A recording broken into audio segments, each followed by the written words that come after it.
Would you please join me in the spirit of prayer?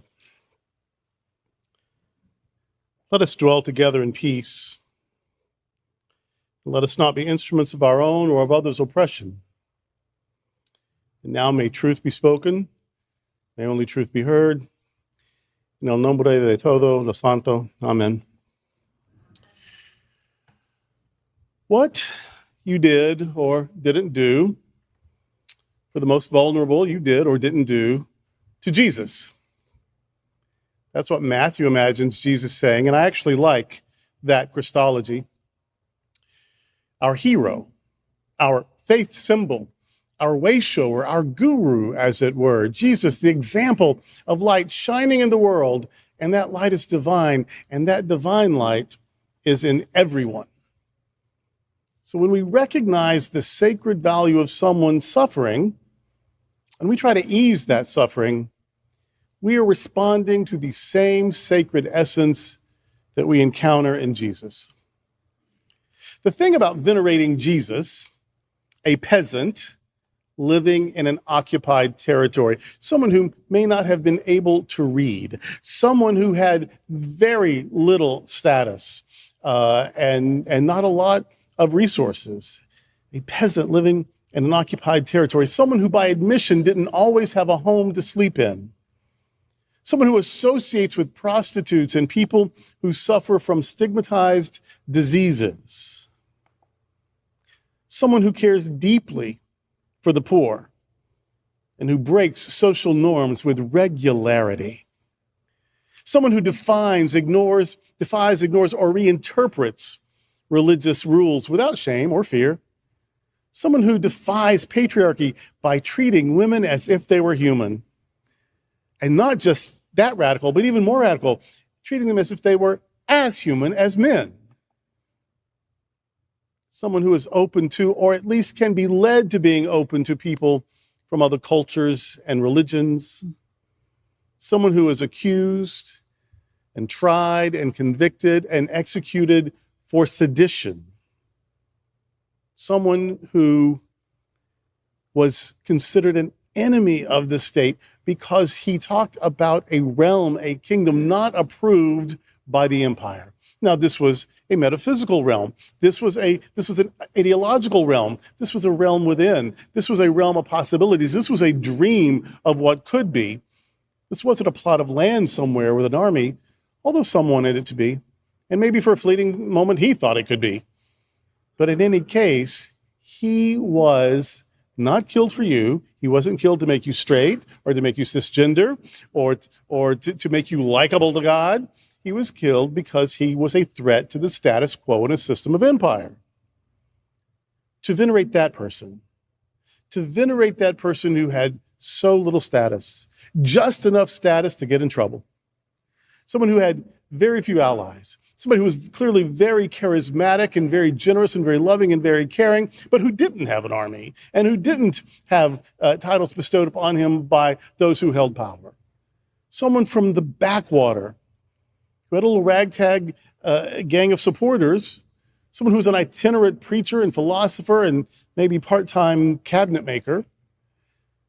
To venerate that person, to see God in that person, that illiterate peasant, to see holiness in that person is to suggest that there is holiness and goodness and divine light in every person. I think even if Jesus did not really exist, and I think he did, of course he did, but if he didn't, you'd still have to make Jesus what he was. It wouldn't help to have one more prince. It wouldn't help to have one more dictator. It wouldn't help to have one more general. No, the beauty and the miracle and the power of Jesus is that he was absolutely nobody. And that nobody was called Messiah and Lord and child of God, which means that we all have a messianic light within us. We all have a messianic dignity about us, and we are all the children of God. If Jesus, a criminal, if Jesus, a peasant, if Jesus, someone who is executed, if Jesus, someone who only had a ministry for about a year, if Jesus is who we venerate, who isn't venerable? Who doesn't have sacred value? That's the point of our peasant Lord. To see God in that person is to see holiness everywhere. to see goodness and divine light in every person. We aren't putting Jesus on a throne. We are seeing the light of Jesus in everybody. Jesus was among the least of these. When Jesus talks about the least of these, he's talking about his friends. He's talking about his neighbors. He's talking about his colleagues. He is talking about corrupt tax collectors, people who are skimming off the top. He's talking about sex workers who he says will enter into heaven before the religious folk, and I still believe that. He's talking about his friends. He's talking about lepers. He's talking about Canaanites and Samaritans. He's talking about a woman who has been dumped 5 times. And the guy she's with now isn't that great. That's who he's talking about. The least of these are his people. And when we show dignity and care to the least protected, the least privileged, the least celebrated, the least considered, the least likely to have unfettered access to needed resources, that is how we best honor and serve Jesus. To follow and try to be like Jesus, we will protect marriage equality, because what we do or don't do to the least of these, to the marginalized, to the left out, to the vilified, to the hunted, what we do or don't do, that's what we're doing to Jesus, because Jesus is that sort of person. So to follow and try to be like Jesus, we will support gender-affirming healthcare at every age. To follow and try to be like Jesus, we will listen to the woman who is struggling with an unwanted pregnancy, and we will respect her choices rather than telling her what they must be. To follow and try to be like Jesus, we will not only feed the hungry and help those who are housing insecure, we will also challenge systems that push so many into poverty. Charity is a beginning, not an end.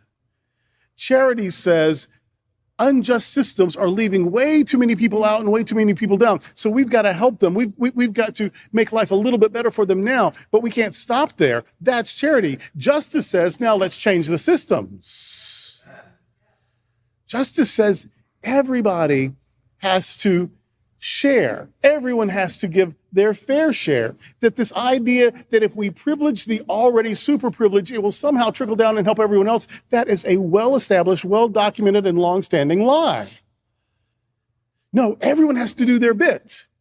And when the systems are fairer, we will need less charity.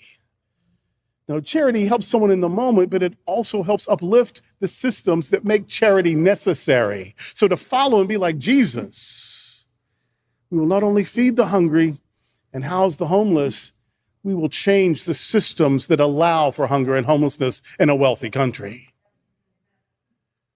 To follow and be like Jesus, we will call for restorative justice rather than mere vengeance. And we will know that power and privilege do not put anyone above the law. To follow and try to be like Jesus, we will try to be non-racist.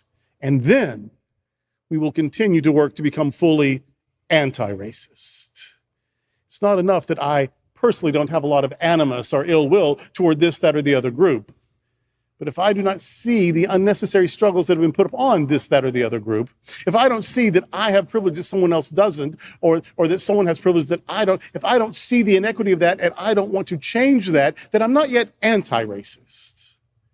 And until we're anti-racist, racism will remain the identifying stamp of American life. To follow, it's not a pretty picture. You don't have to applaud it if you don't want to. Follow and try to be like Jesus. We're going to have to see who's hurting, who's marginalized, who's left out, who's pushed down, so that we can fix that, or at least minister to it, or at least try to at least speak to it. Because what we do or do not do to the least of these, that's how we're treating Jesus. To follow and try to be like Jesus, we will recognize the sacred value of all people, and we will boldly tell all who will listen, you are God's miracle and not God's mistake. Call it liberal, call it progressive, call it woke, call it left, call it utopian, call it hippy-dippy, call it rose-colored glasses. I call it the good news of Jesus the Anointed. I call it the gospel. And when we hear the Sermon on the Mount, when we hear the gospel, when we hear what you do to the least of these, you do to me, when we hear love your neighbor, when we hear forgive 70 times 7, when we hear Jesus saying, be kind, be generous, be loving, be open, be accepting, be forgiving, care about others, if that somehow offends our privilege or our politics, which one are we going to go with? With Jesus or these other things? The choice is yours. And I'm not saying that there's any huge cosmic punishment for choosing one thing over the other, but I'm saying if we're going to say we're following Jesus, Jesus' way looks a lot different than other ways. We don't have to follow Jesus, but I wish we wouldn't lie about it. Years ago, a congregant called me a knee-jerk liberal. And I called him something similar, but I didn't say knee or liberal.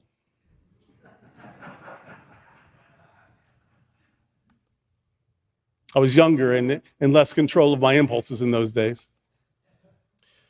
But I also told him that he was right. I said, when I see people hungry in a wealthy nation, my knee jerks. My throat closes. My eyes tear and my chest tightens. When I see not only people suffering, but people working to make sure they don't get help.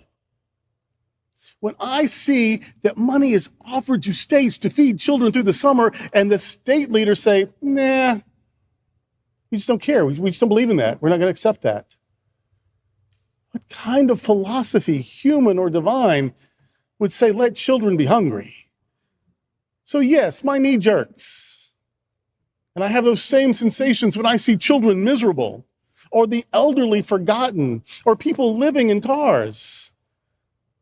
I knew someone that, and we make judgments based on what they look like sometimes, and our judgments are so ill-informed.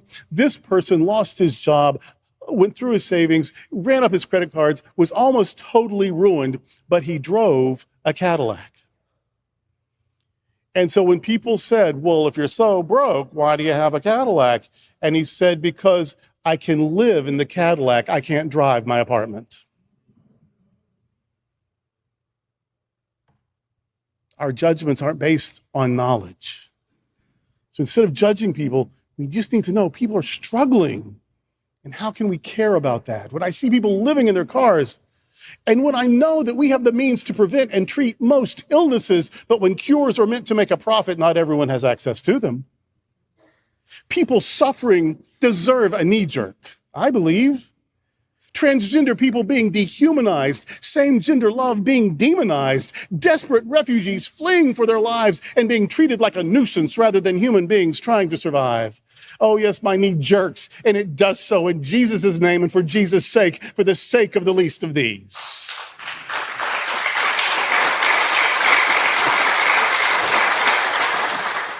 When the gospel is presented as hatred or rage or exclusion or bigotry or violence, it is being misused. If the news isn't good for everyone, it isn't good at all.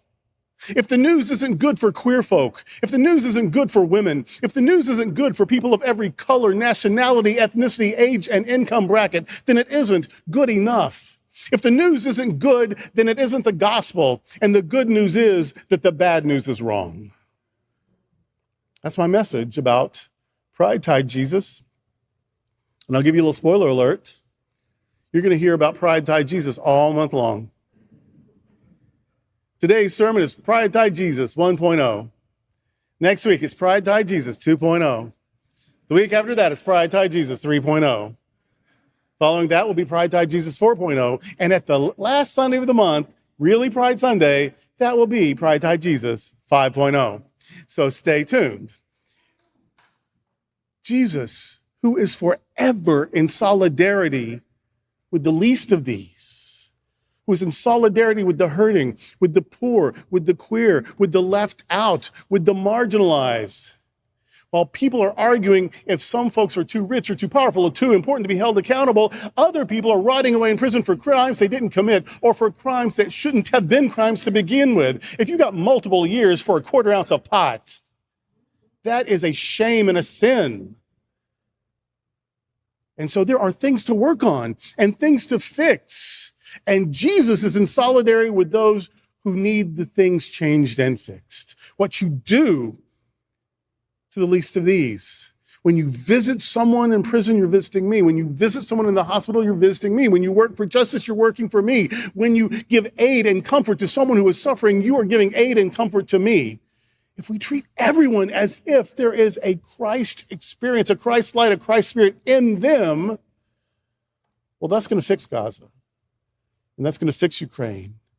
And that's going to fix the penal system. And that's going to fix economies. And that's going to fix our healthcare system. But until we see Christ in others, we're still going to keep supporting systems that leave many out and push many down. And Jesus, Pride-Tide Jesus, is forever in solidarity with the least of these. And with all my heart, I believe this is the good news. Amen.